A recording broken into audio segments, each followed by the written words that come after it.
At the K&ESR Sussex Railway, there's a secret place that honours the volunteers who work tirelessly to keep the railway running, but have sadly passed away. Veronica Hopker created a memorial garden at Northiam Station, a peaceful place with a memorial wall and plaques and messages for the departed. She explains how the garden came about after an idea formed when she started with the railway in 2000. I was asked to do some gardening in preparation for the opening of Northiam Station. So I worked at the railway and did all of the gardens at Tenderton, and over the years things have changed there. But one thing that never changed from day one, more or less, was the fact that I found various ashes. People had been enthusiasts for the railway, had worked for the railway, and their family had come and left their ashes around the railway.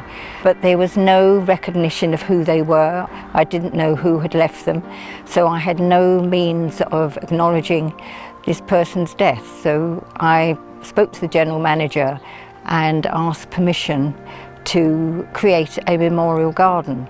Fortunately, my husband was managing the Tuesday group at Northiam Station, and his team said, "Oh, that's a good idea, we could create one."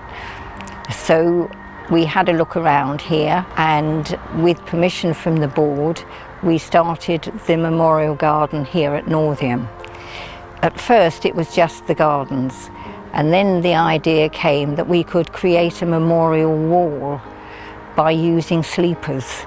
There are so many sleepers that couldn't be used for anything else, but we could use to create a wall and then attach plaques to that.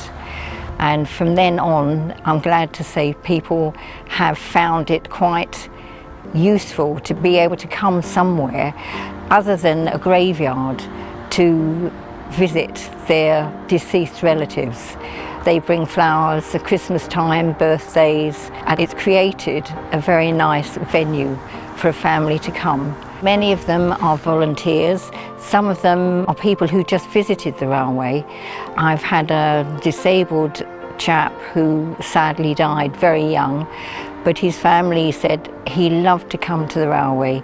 They brought him as often as they could, and they have bought a plaque because now they have a place which they feel he's at, that when they come they feel he's here.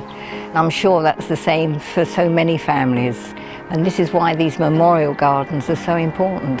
I'm really pleased that it's taken off, and we have regular visits from people, which is lovely. Christmas and birthdays particularly, we have with the memorial wall, we have an area there where people can leave their flowers and little extra comments and things like that. We're using that bit of field behind, but there is a bench there that people can sit in, and made from carriage wheels. So that's somewhere people come and sit in that part of the garden. It would be nice if we could get permission to have a proper sign up for people to come and see it, but it's surprising how many people see it from the road. They walk along, so they come to see what it's all about. I do write an article in the quarterly magazine, so anybody that is a member will be aware that the garden is here, and we often have photographs. Through the winter months, the men piled in an extra, the third wall, which is fantastic, which was really thrilling to think that we'd got that many. That's available for another few years, hopefully. The thing is, it's usually quiet most of the time, apart from we do get the traffic. But the thing that I like is that they get the trains going by. It's such an important part of people's memories and love of the family that they should be allowed to do whatever. So I'm quite happy for them to scatter their ashes. There's no restrictions. Apart from I can't bury anybody.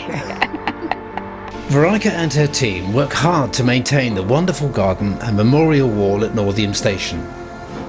When you visit the railway next, spend a few moments to honour the volunteers who have kept the railway running. Read the plaques in the quiet surroundings of the lovely garden. If you'd like to help become a volunteer, visit www.kesr.org for more details. Thank you for watching, and see you next time.